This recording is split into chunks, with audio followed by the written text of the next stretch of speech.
السلام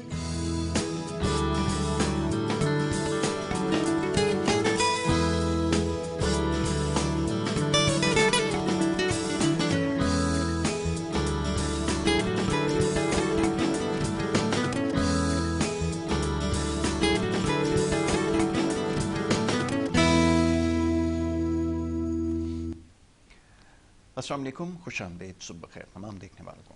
پروگرام کا نام ہے گڈ مارننگ کراچی اور میرا نام ہے محمد یاسر۔ ناظرین، پروگرام گڈ مارننگ کراچی میں بات کرتے ہیں مختلف نوعیت کے معاملات اور مسائل پر، عوامی نوعیت کے معاملات کوشش کرتے ہیں پروگرام میں زیر بحث لائیں، سماجی نوعیت کے معاملات، اور کوشش کرتے ہیں اپنے پروگرام کے ذریعے یہ جو سماجی مسائل کا ایک انبار لگا ہوا ہے اس کو ذرا سمجھنے کی کوشش کریں کہ اس کی وجوہات کیا ہے۔ پچھلے کئی پروگرامز میں جو ابتدائیہ ہے اس میں تمام چیزوں کا تذکرہ کیا گیا کہ کیا وجوہات ہیں کہ یہ سماجی مسائل بڑھتے چلے جا رہے ہیں۔ یقیناً یہ بات درست ہے کہ تعلیم کا قحط پایا جاتا ہے، وہ سہولتیں ہمیں میسر نہیں ہیں جو کہ دیگر ممالک میں ہوتی ہیں، مگر اس کے ساتھ ساتھ جو تربیت ہے اس کا بھی یہ قحط پایا جاتا ہے۔ یہ ہے ہماری پریشانی کی وجہ، جس کو دیکھ کر ہم سوچنے پہ مجبور ہیں کہ آخر ہم کس طرف جا رہے ہیں۔ اور یہ میں سوچتا ہوں کہ جس زمانے میں جو قدیم تہذیبیں ہیں جن کے نشانات آج ملتے ہیں، تعلیم کا معیار تو شاید وہ نہ ہو جو آج کے دور میں ہے، تاہم تربیت ضرور تھی، اور وہ تربیت ان کے جانے کے بعد بھی نظر آئی۔ دنیا نے دیکھا کہ نظم و ضبط کیا تھا، رہن سہن کا طریقہ کیا تھا، اور اس کی آج بھی مثالیں دی جاتی ہیں۔ ہمارے یہاں صورتحال جو اس وقت ہے بہت پریشان کن ہے۔ ایک تو تعلیم، جیسے میں نے عرض کیا، اس کا قحط پایا جاتا ہے، ٹھیک ہے جی، بہت ساری اس کی وجوہات ہیں، اس کے بعد پھر کبھی بات کر لیں گے، لیکن تربیت کہاں گئی، سوال یہ پیدا ہوتا ہے۔ میں اپنا ذاتی تجربہ آپ کے ساتھ یہاں شیئر کروں گا۔ یہ جو بیچ میں 2 دن کا وقفہ آتا ہے جس دن آپ سے ملاقات نہیں ہو پاتی، جن دنوں میں میرا اتفاق ہوا ایک بازار میں جانے کا، اور وہاں پہ میں کرسی لگا کے ایک جگہ بیٹھا ہوا تھا اور کوشش کر رہا تھا کہ لوگوں کو، ان کی خریداری کو، ان کے طریقے کو دیکھوں اور سمجھوں کہ ان کے رجحانات کیا ہے۔ فارغ آدمی ہوں، ذہن میں اسی طرح کی چیزیں آتی رہتی ہیں، دیکھتا رہتا ہوں، آبزرو کرتا رہتا ہوں کہ گاڑیاں اگر سڑک پہ چل رہی ہیں تو یہ کیا سوچ لے کر سڑک کے اوپر آئیں، کس طرف جا رہے ہیں، کس طرف جانا چاہتے ہیں، اس کا کیا اثر ہے، ساری چیزیں۔ بہرحال اب میں جس جگہ کرسی لگا کر بیٹھا تھا، میں دیکھ رہا تھا کہ بیچ میں سے گزر گاہ تھی، سامنے ادھر ادھر سب طرف دکانیں بنی ہوئی تھی۔ ایک تھیلی ایک ایسی تھی، ایک شاپر صاحب جس کو سمجھ لیجئے کہ جس کو کافی پیر رکھنے سے لوگ جو ہے وہ گر سکتے تھے۔ فوراً سے مجھے خیال آیا کہ اس کو ہٹا لیا جائے، اور میں نے اس کو ہٹانا ہی تھا۔ تاہم ایک لمحے کا میں نے توقف وہاں پہ کیا اور میں جا کر بیٹھ گیا، اور میں دیکھتا رہا کہ وہاں سے جو لوگ گزر رہے ہیں، کیونکہ بہت زیادہ رش تھا، چہل پہل تھی، ادھر سے بھی لوگ آ رہے تھے، ادھر سے بھی آ رہے تھے، اور شکل سے بھی میں ان کو دیکھ رہا تھا، کچھ تو ایسا محسوس ہوتا تھا، گمان یہ گزرا کہ شاید یہ پڑھے لکھے لوگ ہیں۔ بہرحال ہوں گے بھی یقیناً ان میں سے چند ایک تو ضرور ہوں گے، بڑی تعداد لوگوں کی وہاں سے گزر رہی تھی، اور ہر شخص اس تھیلی کے اوپر پیر رکھتا، اور پیر رکھنے کے بعد اس کو آگے بڑھ جاتا اور وہ اپنی جگہ موجود رہتی۔ میں کافی دیر تک سوچتا رہا کہ اس سے کوئی ابھی سلپ ہو سکتا ہے۔ بہرحال پھر بھی میں دیکھتا رہا کہ کون ایسا شخص ہے جس کو یہ خیال آئے گا کہ پیر پڑنے کے بعد اس پہ کوئی سلپ ہوگا اور وہ اس کو ہٹا لے۔ میں تقریباً وہاں پہ 12، 14 یا 15 منٹ میں بیٹھا رہا، اور آپ یقین کیجئے کہ 15 منٹ میں بہت سارے لوگ، تعداد میں شمار نہیں کیا جا سکتا، اس کے اوپر سے عورتیں، بچے، آدمی، جوان، ہر قسم کے لوگ وہاں پہ سے گزرے، پر کسی ایک نے بھی نیچے جھک کر اس کو، شاپر کو نہیں ہٹایا کہ یہ میرا پیر اس پہ ہلکا سا سلپ ہوا ہے۔ لوگ پیر بچا کے بھی اس سے نکلے، پر کسی نے بھی اس کو اٹھا کر سائیڈ میں یا کسی ایسی جگہ نہیں پھینکا جہاں اس کو پھینکنا چاہیے تھا۔ یہ ہمارے مزاج ہے۔ تو یہ بہت چھوٹی سی بات ہے، اس کے علاوہ اور بہت ساری چیزیں ہیں جو ہم آبزرو کرتے ہیں۔ ذرا اس کے بارے میں سوچئے گا کہ واقعتاً ایسا ہے، ہم اپنے کاموں میں اتنا زیادہ مگن ہیں، یا شاید ہمیں اپنا احساس ذمہ داری ہمارے اندر نہیں پایا جاتا، جو کہ نہیں پایا جاتا۔ سڑک پہ چلتے ہوئے سے لے کے محلے میں آپ کہیں کسی کو دیکھ لیجئے، اس کا کیا کردار ہونا چاہیے، یہ سارے معاملات زندگی ہیں، اور یاد رکھیے کہ ان کو درستگی کے لیے ہی ہمیں بہت سارے احکامات جاری کیے گئے ہیں. بات اب دوسری طرف لے جائیں گے. میں نے کہا تعلیم کا قحط پایا جاتا ہے، اس کو مزید پیچیدہ نہیں بناتا. تاہم یہ ضرور کہوں گا کہ اپنی اخلاقی ذمہ داری، آپ کا کیا کردار معاشرے میں بہتری کے لیے ہونا چاہیے، یہ اس کا بخوبی اندازہ ہوتا ہے کہ آپ کو اس کا قطعی علم نہیں ہے. آپ نے سن رکھا ہے، یہ یقیناً پڑھا ہوگا کہیں پہ کہ راستے سے راہ چلتے ہوئے پتھر ہٹا دینا بھی، کوئی پتھر اگر آپ ہٹا دیں تو یہ ایک نیکی میں شمار کیا جاتا ہے. اور یہ میں صرف پتھر کے لیے نہیں ہے، پتھر سے مراد یہاں پر رکاوٹ ہے، آپ کسی کے لیے دور کر سکتے ہیں. تاہم ہمارے اندر کی مادہ یہ چیز نہیں پائی جاتی. یہ تو میں نے جو آبزرو کیا، جو بیٹھ کے وہاں پر میرا مشاہدہ تھا، وہ میں یہاں پر بیان کر رہا ہوں. یہی کل مزاج اس پورے معاشرے کا ہے. کسی بھی طرف آپ نظر اٹھا کے دیکھ لیجئے، بچوں سے لے کے بڑوں تک، بڑوں سے لے کے صاحب حیثیت، ہر طرح کے لوگ، ان کو نہیں پتا کہ معاشرے میں ان کی ذمہ داری کیا ہے. تو خدا رہا اس کے بارے میں سوچئے. کہیں سے گزر رہے ہوں، اگر کوئی اس طرح کی چیز دیکھیں، بہت چھوٹی چیز ہیں، افسوس کے ساتھ یہ کہنا پڑتا ہے کہ چھوٹے بچوں کو یہ چیز بتائی جاتی ہے. میں آپ کو یہ بات بتا رہا ہوں، ضرور اس کے اوپر غور کیجئے. قطعی برا نہ مانیں، اس میں آپ کا بھی کوئی قصور نہیں ہے. شاید یہ بات نہیں بتائی گئی کہ راستے سے چلتے ہوئے ارد گرد نظر رکھیں. اگر کوئی اس طرح کی کوئی چیز نظر آئے، گاڑی چلتے ہوئے، کچھ چلتے ہوئے کوئی پتھر، اس کو تو اٹھا کے ساتھ میں رکھنا ہی ہے سائڈ میں. کوئی اور بھی اگر چیز نظر آئے، خدا رہا اس کو اٹھا کے رکھ دیں. کوئی گڑھا اگر کھلا ہوا نظر آ رہا ہے، اس کو بند کرنے کے لیے خود سے کوشش کر لے، بجائے اس کے کہ اس میں گر کر کوئی حادثے کا شکار ہو. اس کی ذمہ داری ہے، اس کی ذمہ داری ہے، اس کی ذمہ داری ہے. ذمہ داریوں کا تعین کرتے کرتے کرتے بہت ہی اندھونا قسم کا حادثہ جب رونما ہو جاتا ہے، اس کے بعد پھر خیال آتا ہے کہ یہ بہت چھوٹا سا کام تھا جو ہم خود سے کر سکتے تھے. یہ آپ کی ذمہ داری ہے، آپ نے پورا کرنا ہے. خدا را ان چیزوں کا خیال رکھیے، کیونکہ اگر آپ یہ ساری چیزیں نہیں سمجھ رہے اور اگر نہیں سمجھیں گے تو یہ جو جتنی باتیں ہیں جو آگے چل کر کی جاتی ہیں کہ سیاست میں کیا ہو رہا ہے، کیا ہر شخص تبصرہ کرنے کے لیے تیار ہے. آپ سڑک کے اوپر نکل جائیے، جس قسم کے لوگ باتیں کرتے ہیں، گاڑیوں پہ جس قسم کے سٹیکر لگائے ہوئے ہیں، جس قسم کے بیانات جاری کر رہے ہیں، سوشل میڈیا پہ جو کچھ لکھ رہے ہیں، اس سے بخوبی علم ہو جاتا ہے کہ آپ کی کتنی نالج ہے، کتنی آپ نے تعلیم حاصل کی ہے، کتنا آپ معاملات کو سمجھتے ہیں، کتنا شعور ہے. کیونکہ اگر تعلیم ہوگی تو شعور آئے گا. وہ تعلیم نہیں ہے، اگر غلطی سے آ بھی گئی ہے تو شعور بالکل نہیں ہے. تو یہ تمام چیزیں عکاسی کر رہی ہیں کہ آپ کی سوچ کیا ہے. خدا را ان چیزوں سے بچیے، اپنی آنکھیں کھلی رکھیں. سب سے بڑی اور اہم ذمہ داری یہ ہے کہ اس معاشرے کو بہتر بنانے کے لیے جو آپ کی اخلاقی ذمہ داری ہے اس کو پورا کیجئے. سمجھیے کہ یہ آپ کی ذمہ داری ہے. تو خدا را سمجھ جائیں اس کو، اس سے پہلے کہ بہت زیادہ دیر ہو جائے. بڑی تلخ بات میں نے کی ہے، یقیناً صبح کے وقت بہت سارے لوگوں کو ناگوار گزرتی ہے، اور شاید اس وجہ سے میں زیادہ پسند نہیں کیا جاتا کہ میں بالکل سچی بات کہتا ہوں، اور یہ میں کہتا رہوں گا. یہ میری بھی اخلاقی ذمہ داری ہے کہ اگر میں یہاں بیٹھا ہوں تو جو چیزیں آبزرو کرتا ہوں، جو کچھ دیکھتا ہوں، جو نقائص میں دیکھ رہا ہوں، اس کی یہاں پر نشاندہی کروں تاکہ اس سے آپ اصلاح کر سکیں. ضرور اس کے بارے میں سوچیے گا. معزز مہمان تشریف فرمائیں، ان کو خوش آمدید کہوں گا. زیادہ لمبی میری بات ہو گئی. ڈاکٹر رحمت اللہ صاحب تجزیہ کار ہیں اور ہمارے بڑے اچھے دوست ہیں، محترم ہیں. بہت سارے معاملات اور مسائل پر گفتگو کرتے ہیں اور بڑی اچھی گفتگو کرتے ہیں. ڈاکٹر صاحب کو میں خوش آمدید کہوں گا. ڈاکٹر صاحب بہت شکریہ، بڑی نوازش آپ پروگرام میں شامل ہونے کے لیے، ہمیں وقت دینے کے لیے. ڈاکٹر صاحب ویسے تو میں سوچ ہی رہا تھا کہ معاشی مسائل کے حوالے سے گفتگو کروں، تاہم یہ ابتدائیہ میں جو اتنی لمبی میں نے ایک میرا ذہن بھی اس طرف چلا گیا.